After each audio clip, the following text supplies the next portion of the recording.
Hello and welcome back to the podcast. It's called Baby Gang Conversations.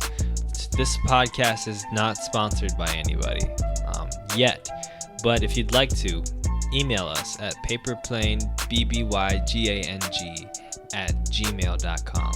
That's PAPERPLANEBBYGANG@gmail.com. Today's guest is Kang Haeryun, who is a South Korean journalist who reports in the English language for outlets like NPR and the Washington Post. She writes about numerous happenings within the South Korean world. Many of those things have to do with K-pop and South Korean culture and entertainment.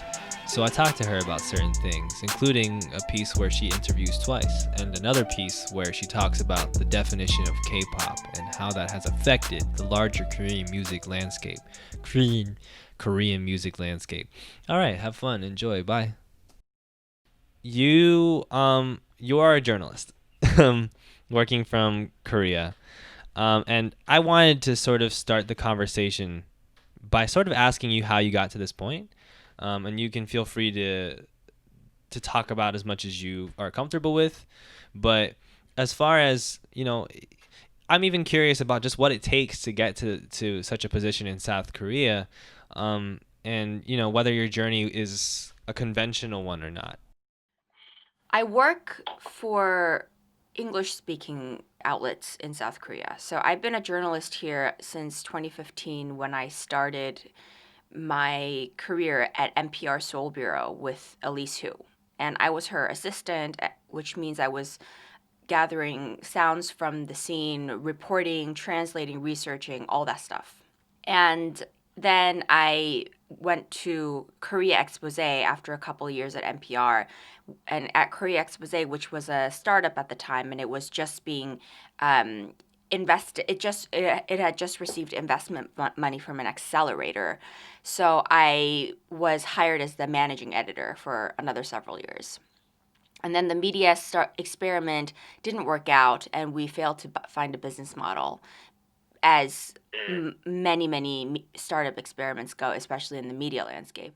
And I eventually ended up working for another media startup with a friend that I found in the scene when I was working at Korea Expose, and that's where I'm working now. I'm a creative director of Video Kus In or 영상인, where I'm making short documentaries and developing a media platform, like a media channel where we could put those short documentaries out. And then on the side, I'm freelancing for various outlets like Washington Post, NPR, Nikkei, and so on and so forth, on different topics that appeal to me at the moment.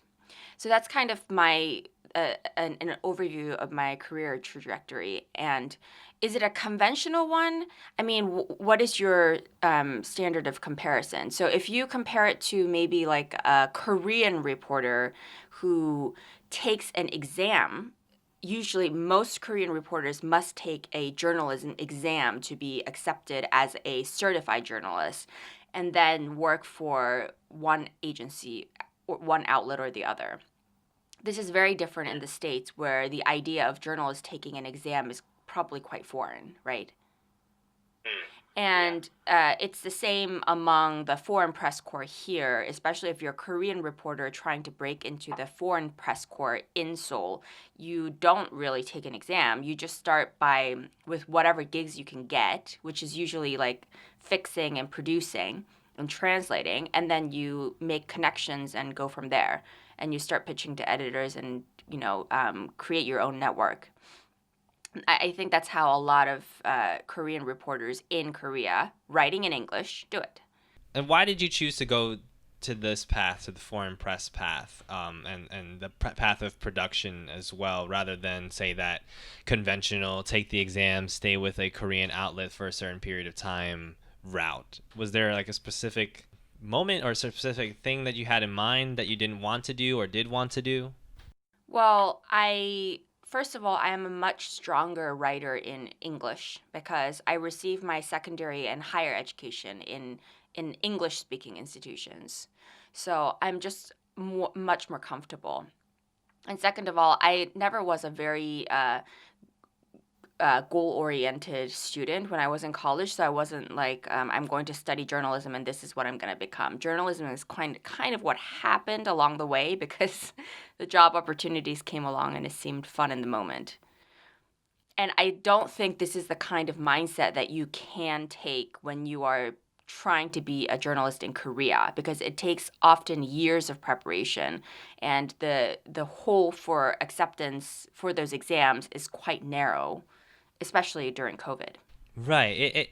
It kind of, it's fascinating for me because, even in the United States, there's quite a sort of goal-oriented path that's sort of pushed on you as a student, whereas, everything that you study and everything that you're supposed to take interest in, either implicitly or explicitly, is supposed to have some sort of goal attached to it. Yeah, I mean, I think I was allowed to be much more flexible and a little more flaky about,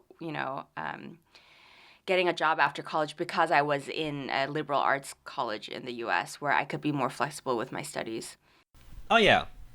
Yeah, and liberal arts institutions are very much like everything feeds into one another too, where it's like, oh, you might be interested in this and interested in that, and you should learn about this kind of thing.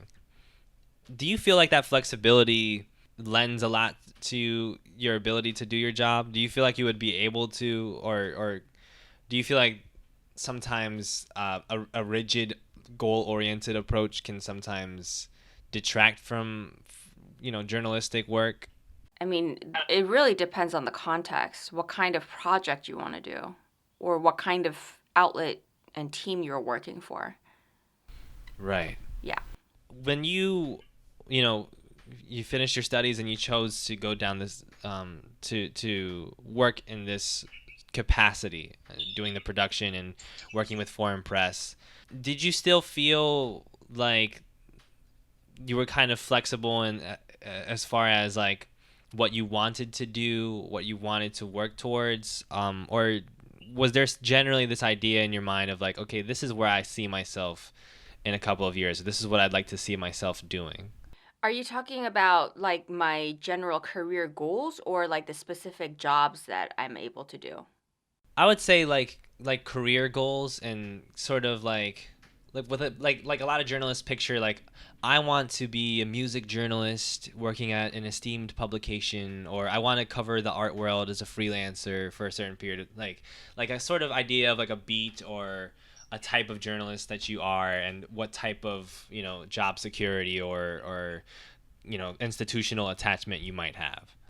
No, I really, I mean, now I think I've had a little bit more experience that I'm beginning to formulate those more specific goals, but especially in the past few years, I never really thought I was going to be this and this type of journalist. Like, I never went into it thinking that I'm going to be a K-pop music journalist or I'm going to be a feminist journalist covering all the misogyny scandals in Korea. It just kind of happened and it comes from, a complex a combination of like all your experiences and the opportunities available in the moment. Right. And I think that lends itself to I think your work benefits greatly from having that sort of kind of a flexible mindset in a sense of being able to look at different things or lend from different ways of thinking or different institutions or ideas to incorporate into your coverage of a certain thing. Like one particular piece that I found very fascinating that you wrote was your recent piece about K-pop, in which you speak about the different ways in which the term K-pop can be construed, and how that can kind of have a negative effect on how globally Korean music is pictured. And you speak about the difficulties for Korean musicians to find work consistently, in South Korea, depending on how much experience they have. And you speak about bands like Inalchi or Linalchi, I'm not sure how to pronounce. Inalchi.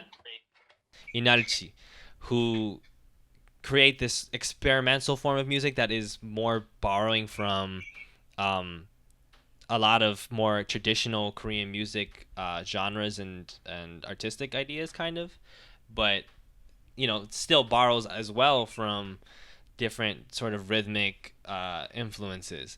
And I had never read a piece about K-pop that had discussed these kinds of things before.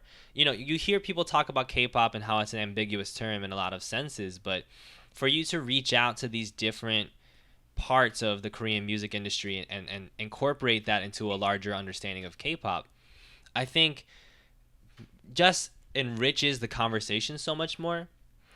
And so I suppose what I'd like to ask you is sort of like in your work that you try to bring different things or different ideas into these conversations that may be a little bit too streamlined and maybe a little bit too generalized as far as translating certain ideas about, let's say, K-pop or any Korean industry to understanding for, you know, foreign markets like American markets. Well, I'm first of all the ideas that I had in the NPR article about K-pop, right? Like questioning the idea of the term and how it's used in by different people.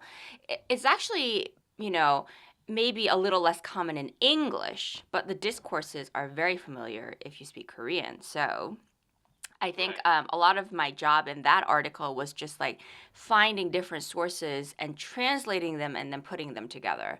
I think I mentioned that in the last interview too, but that's, one of the most crucial roles of a journalist is to translate different information. It can be very literal, like translating Korean materials into English, or just like difficult, complex ideas into something that's more digestible.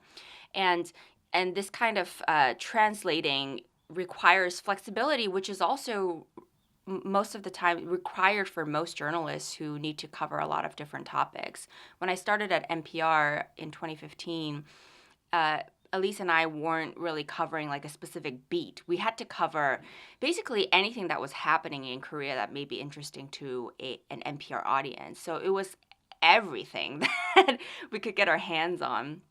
And we had to be generalists that way. And what I'm trying to do now more in my reporting is, since I have more space to freelance and to really kind of focus on what I'm interested in, as opposed to trying to cover everything. I find myself looking at, the Korean discourses that are out there.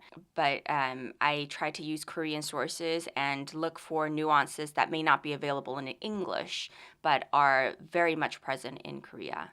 I have noticed that and multiple times when speaking to you, you've spoken about or alluded to conversations that happen among, you know, Korean speakers or within South Korea, within certain groups of people or communities in South Korea that are not necessarily relayed to foreign audiences. That foreign audiences, let's say in the West, the quote unquote West, let's say in America, might not realize that these larger conversations are happening in South Korea or among these within these communities. Um, Yeah. do you is that a general common like theme that you feel fascinated by, is trying to bring forth those conversations more so when you're covering these different subjects that are already being talked about but maybe don't necessarily incorporate these more nuanced conversations? Is the question, am I interested in doing that? It's sort of like, is that a focus for you, and you know, if so, why, I guess. Yes, for sure. It's a focus. I am very interested in doing that. And why am I interested? I mean, because I have the ability to be interested in it. This is a complicated question. It's like kind of asking, why do you cover the things that you do? A lot of, I think for me, when I talk about incorporating South Korean voices and bringing more nuances into the narrative, this is about representation. This is about how different groups of people, sometimes an entire country, is depicted by people with influence, whether it's on Twitter or in prominent media outlets. And if the people with the power to hold the pen and to publish their stuff to a wider audience aren't aware of all these complicated questions, sometimes the media narratives get simplified when it comes to generalizing Korea or, North Korea. And you see this in so many different aspects of global reporting. And it's not just Korea, but just to use Korea as an example, your YouTube video on the dark side of K-pop narrative, which is actually a very interesting video, so everyone who's listening should check it out. The dark side of K-pop narrative, or catch a rare glimpse into North Korea, or weird, crazy Asia and weird, crazy Japan. These sorts of exotified narratives you see a lot, and this comes partly from not being aware of all these different nuances that you may not be able to see because of the language barrier. Because I am in a privileged position to access both types of materials in English and in Korean, I try to bridge the gap by highlighting the voices that non-Korean speakers might have missed. Which I can only imagine can be quite stressful at times because there's almost so much to catch up with. It's fine. It's fun. I mean, it's fun.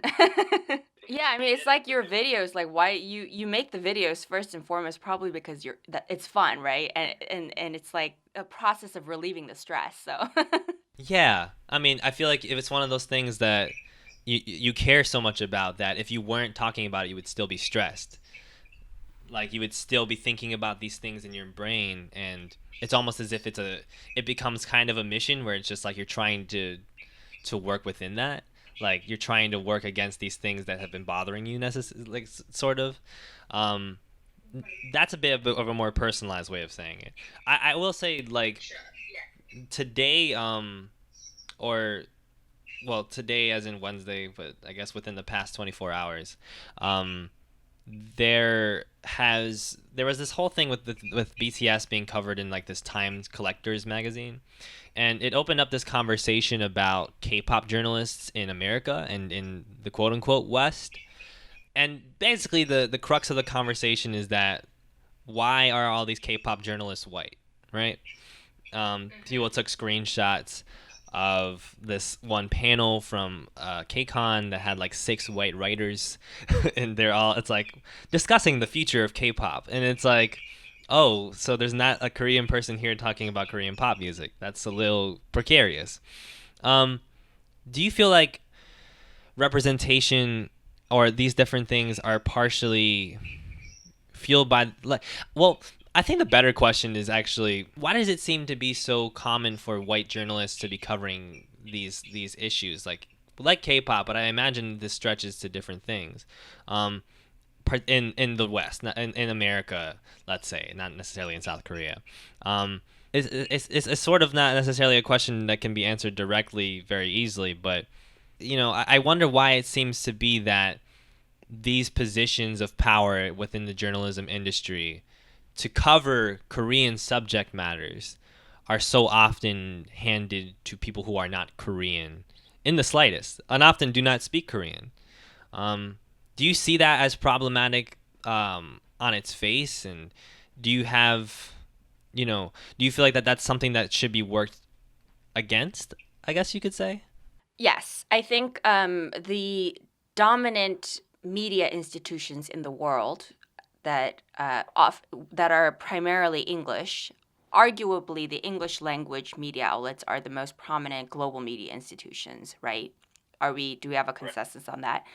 And these institutions are set up by traditionally white pillars of power. I mean, these are very white institutions, and lack of newsroom diversity has been a problem for a long time. And this is a problem because now these institutions have global reach, and they're covering regions from all over the world. And I think there's a growing awareness within journalists too that people of color need to be highlighted. There needs to be more people of color as journalists, or as journalists who are highlighting other voices of people of color. So there's a growing trend, but statistically speaking, the newsrooms and journalists are still, most influential journalists are still predominantly white. Where was I going with this? What was your other question? I sort of was leading into a conversation of how do we start to as journalists, and how do people who are trying to empower people of color, and let's say in this instance Korean people, and discussing Korean culture, how do we start to sort of empower more South Korean writers and more South Korean voices to speak about these South Korean conversations? Yeah. The solution is simple. Just include more people of color. Um, just be aware of the lack of diversity in your own newsroom. Look, this is not a personal attack on the individual white journalists that are out there, many of whom are very conscious about this power inequality. And it's not about, like fire those white editors and hire people of color. It's not about that. And I don't think it can be done anyway. Although people can, when there's a vacancy, people can make an effort to hire more people of color, right? Yeah, I think it's just being very conscious about what kind of voices you are including, even in your article. Like, even if you're a white journalist, what spectrum of representation do you have in your article? If you are covering South Korea and you are using mostly white experts or English-speaking experts that most other white journalists are using, then that's not really really what word am I looking for? That's not really a thorough representation of the region you're trying to do. But also, I mean, also as in, yeah, this to be honest, this is a topic that I am still a little confused about. My thoughts about this aren't completely organized yet because I am in the position that I am, where I work with a lot of great journalists who are white and not.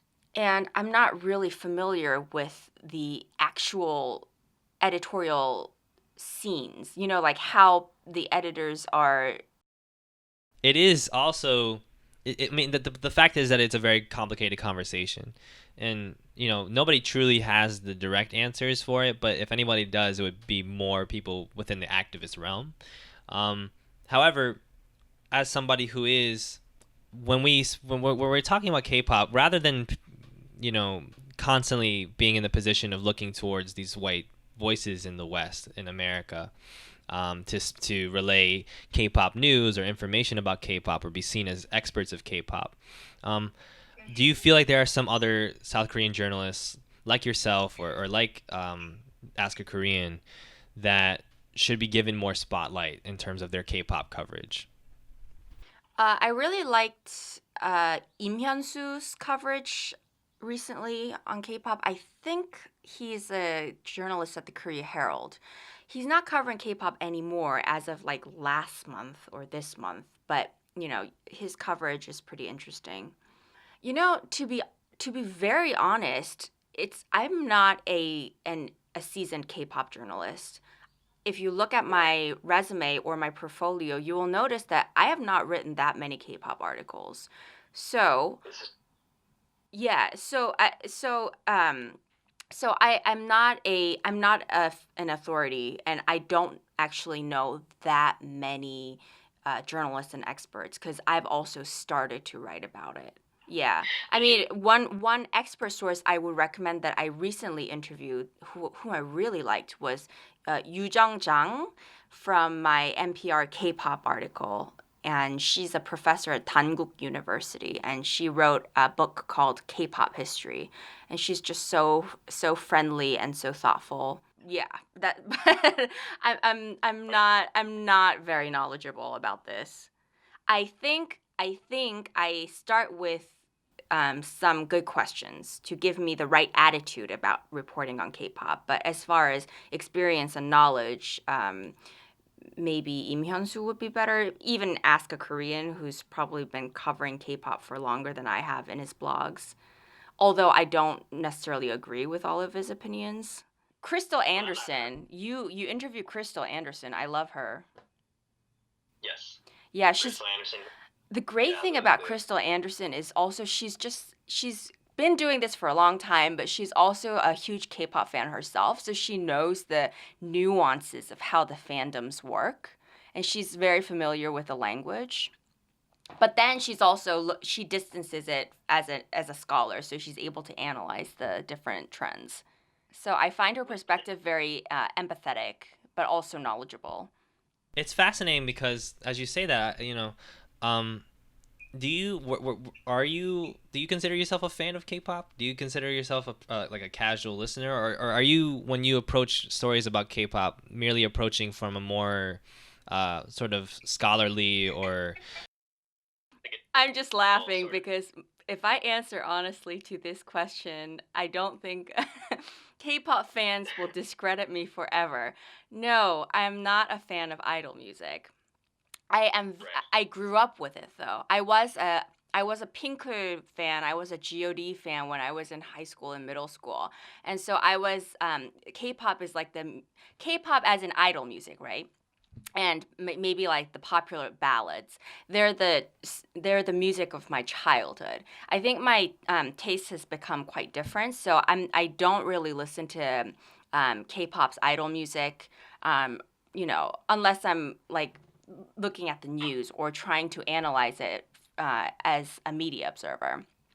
I think I'm fascinated by K-pop from a more like sociological perspective because of the influence it has and how much power and how many problems there are with media representations surrounding it. Yeah, I mean, that's the thing that I sort of am fascinated by, because honestly, the amount of people that are K-pop fans that cover K-pop, it's a very vast percentage of it, and that's pretty typical within covering art forms.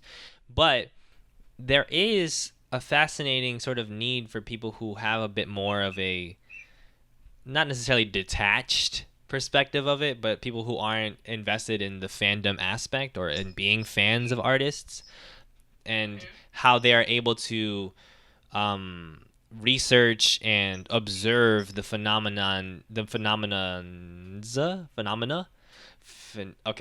the things that happen within K-pop from their outward, more objective perspective. Not to say that they're necessarily more objective because they don't listen to K-pop, but I am fascinated by that because the majority of being a K-pop reporter now is kind of being a fan and do you know how to write, right? At what point did you start covering K-pop, and what was you speak about how sociologically it is fascinating for you. What was that sort of that process like when it began? Like what do you remember was the thing that motivated you to start writing about K-pop from this perspective? I mean, there's no specific point because I was covering K-pop since 2015 at NPR. And it's because, different stories come up in different areas of the country, and K-pop happens to be one of them. And I think in the last few months is when I started covering K-pop much more in depth because I started writing more for NPR as a freelancer, NPR Music. But yeah, I think on and off, K-pop has always been an interesting story, especially because there's so much readership for it. That's probably the easiest answer that I can give you. Going back to fandoms, I mean, I really don't think you have to be like a K-pop insider or a K-pop fandom to report on something, right? I mean, or else the entire institution of journalism would not be valid because most of the times it's like outsiders looking in and trying to make sense of what's going on, right? And gathering voices from the inside. What I see a lot in K-pop reporting is just how a lot of fans are misrepresented. And I guess this is kind of a different topic, and this isn't the question that you were really asking. Oh, we can go there. Okay. Yeah, I think, first of all, there's a lot of misconceptions about the fans' ages. K-pop fans are not just young teenage girls who just troll people on the internet. There's a vast demographic all over the world, and it also differs depending on the artist, right? But then when journalists depict K-pop fandoms, they tend to be depicted as a monolith and oftentimes as silly girls, which is actually very offensive. And I found that when you just a cursory observation of K-pop fans arguing on Twitter, you see how sensitive they are to these simplistic generalizations. And a lot of the times when K-pop fans get angry, it's because they feel like they were simplified or reduced to something. And then when K-pop fans get angry because of a valid reason, sometimes the journalist or the influencer in question would say, "Oh no, oh, these are the trolls again, I've been trolled by the stan," sort of thing. So, there's all these different stereotypes about K-pop fans, but I find that a lot of the fans are actually quite involved in the more complicated discourses, Like they're not blindly following someone. It's blind in that it's irrational and they probably can't explain why they like this artist so much, in the same way that love for anything is pretty blind. But they're not blind in the way that they're oblivious to the problems of representation or racism or labor exploitation. So I think as journalists, we should really try to be aware of those kinds of, what kind of individuals constitute K-pop fandom, as opposed to looking at it as like one big army. For sure. And I think what you're speaking about touches on a larger issue of misogyny. A larger issue of a sort of patriarchal approach to how to cover industries and how to cover things in general that sort of dominate the journalism space as it dominates most every space globally. There's a idea that if something is enjoyed by mostly women, even whether or not even that's the reality is one thing to have a conversation of. But then in addition to that, if it is mostly women, then suddenly that makes it something that's more diminutive, or that these fandoms are more less reliable. They're considered less individualistic. They're considered more rabid or unserious or silly or dumb. Right. And they just want to have sex with this artist and they're just love-struck teenage girls. Yeah, exactly. It's a very gendered idea of fandom and a very gendered idea. It's a very misogynistic perspective on how people consume art according to gender. And it also affects the coverage of the industry and the artists themselves. One thing that we discussed in our interview for the video was the tragedies that have befallen the K-pop industry, particularly with Sully and Kuwara. And so much of what their life, keyword being their life, as well as the way that their lives ended, had to do not with a specific, not specifically necessarily with K-pop or, the K-pop industry, but with a larger question of misogyny and larger issues of anti-feminist ideas and misogynistic ideas. Or like Kuhara's case, digital sex crimes and the justice system. Right, which, in and of itself is inherently biased against women. And biased against sex crimes against women, biased against violence against women, things like this. So you are also a woman. Yes, I am. As a woman from South Korea covering these things, how much do you also, I don't want to say, how much do you consider misogyny? Because it's like, okay, what kind of question is that? But it's more of a segment of how much do you think misogyny and the complicated role it plays, not just in South Korea, but globally, needs to be discussed in conversations about K-pop, and needs to be reported on and investigated more in reporting and writing about K-pop? The more the better? Well, yeah. Do you feel like there's a lack of it? I mean, the problem isn't so much that there's a lack of it, because if you look for it, there's always a lot of different sources in Korean and English talking about it. The problem is more the algorithm and the visibility and the reach, which is a little bit of, it's a different problem altogether, you know? Right. It's not, that is a problem of not that people are not writing about it, but how much, you know, reach it has. So that's a difficult question. I mean, yes, I think it should be addressed because misogyny in K-pop is a serious problem. Just look at the way the girl groups have to dress. You know, this is an old interview, but you know, I think in 2008, Lee Soo-man said explicitly that, for example, Girls' Generation was designed to cater to an older, middle-aged Korean male audience.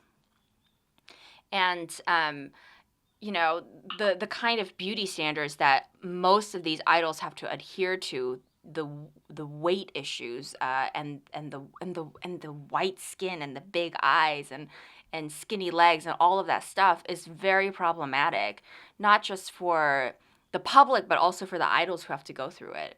I covered, for NPR, I once interviewed a kind of a fledgling K-pop star who wrote a song about losing weight and how she was I think the song was like she was eating 1 or 2 eggs a day. That was the lyrics. And she said, you know, she used to be fat, but now she's pretty happy with herself. But and this sort of message is, I find, quite toxic, and it's there everywhere. Not just in K-pop, in, you know, industries worldwide, but yes, definitely in K-pop. And so, yeah, and it's not just, you know, it's not just body image. I mean, I could go on and on and on, you know, and you could probably just edit it down to very succinct sentence or two about misogyny, examples of misogyny in K-pop. But yeah, of course, people should talk about this more. So you recently wrote a piece about Twice for Teen Vogue that included interviews, an interview with the man they call JYP, Park Jin Young, and you had it's a fascinating, sort of, I guess you can call it a tightrope, where you're covering Twice and you're, you know, showcasing that there is an artistry and that there's an agency there with these young women, but at the same time you begin the piece by speaking about the reality show that they came from, and how so much of what you just discussed in terms of the fat shaming, the attractiveness standards, and the ruthless sort of competition amongst women to fit within these standards, you know, was very much a part of how this group was literally assembled within JYP. And so when you cover an artist like this, when you cover women within the K-pop industry, and when you factor in, you know, these different issues of misogyny and how they take place with these different standards, for you, how do you approach writing a piece like this, and how do you, you know, work that sort of balance between not necessarily feeding people's ideas of like, okay, well, this is a complete factory and these women are all completely manufactured and they have no agency and things like that, while also having that layered discussion of these are serious problems that are affecting these women, and these are serious issues that must be overcome, or that they are sort of overcoming or working through within this industry and within society at large, whether it's in South Korea or in larger society outside of South Korea. Yeah, I think your question answers the question. You know, you don't try to resort to different extremes and try to sift through the kind of the chaotic mess of nuances in between. By the way, I didn't interview Park Jin Young directly for the Twice article. It was I was quoting him from a Twice documentary on YouTube. Is this dichotomy something that you find difficult, or are there certain things that for example, when you cover Twice, when you write about Twice, are there certain ideas of that you want to make sure come forward in particular, in terms of a reality about who these women are, or a reality about what their artistry is and what their situation is and things like that? Are there particular things like going into making that piece that you were like, okay, this is something that'd be really fascinating to put into this piece? Yeah, I mean, it's always difficult, but lots of things are difficult in different ways. The NPR K-pop article, for example, like where I was um, organizing the different term, like the way the term is used, that was really difficult because there were so many different ideas about K-pop that I had to organize into a readable piece.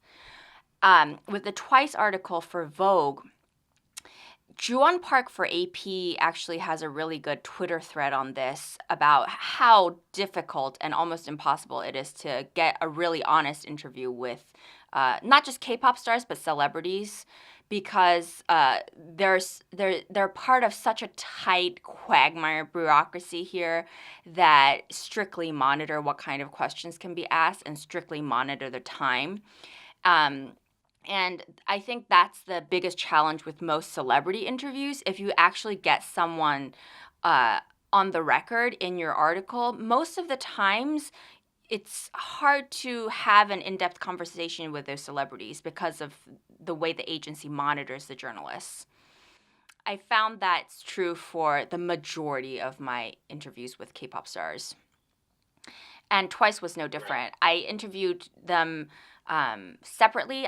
There's 9 members, so they were divided into 2 groups, which I interviewed separately in 2 different Zoom sessions. And it was also the peak of the coronavirus, so it was understandable that we couldn't meet in person. But we also didn't.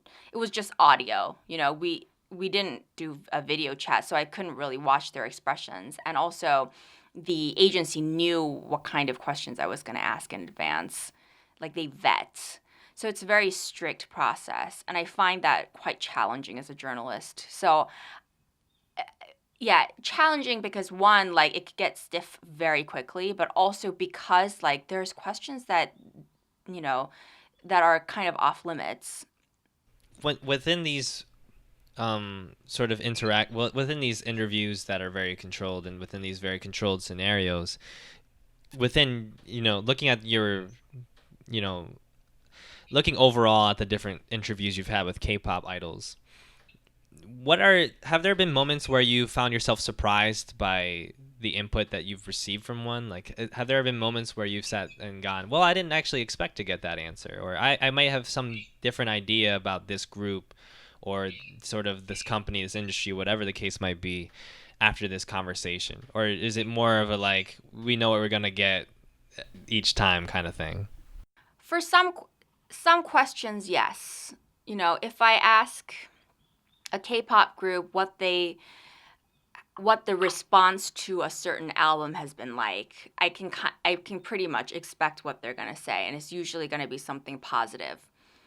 So that's why I try to keep my questions as specific as possible. For example, like, describe a moment when you were writing this and this song, when you ran into a challenge or had something fun. What can you tell me about that? So stuff like that. There's always ways to try to bring out more of their color and their voice through the questions.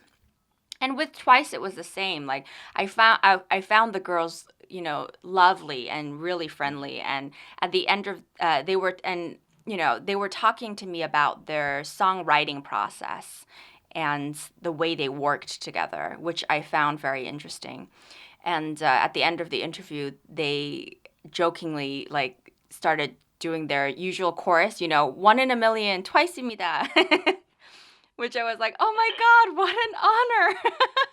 Much can be said about how strenuous or how constrained it can be, but there's still so much within K-pop that can be very invigorating and very, like, just kind of fun when, like, at the end of the day, it is such powerful entertainment, when you look at the future of, or the present at least, of South Korean entertainment, whether it be K-pop, whether it be in film, when you look at the way the things that you've been covering over the past few years, have you noticed a shift?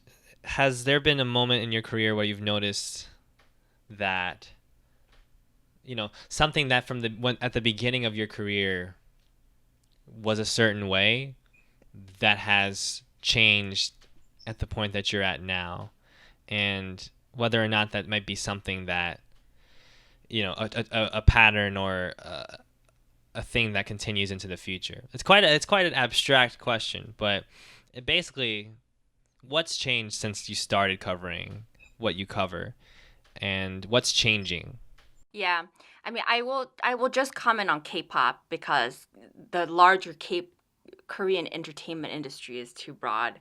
But within K-pop, what I've noticed is that there's a far greater interest in fandoms now.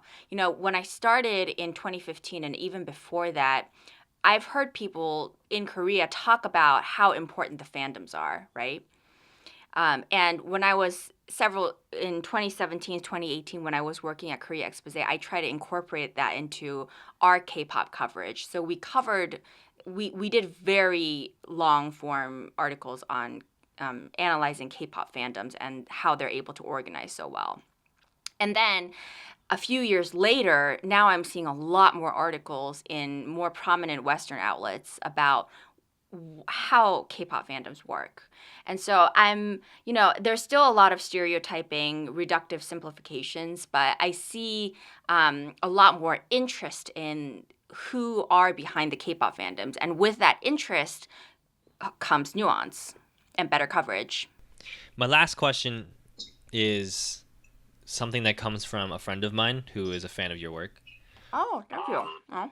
She read your NPR piece and loved it about K-pop, the recent one that we were discussing, and she wants to know how you personally would define K-pop. What? How would I define K-pop? Yeah, what if somebody were to ask you the question, what is K-pop? What is Kang Haeryun's answer? Jeez.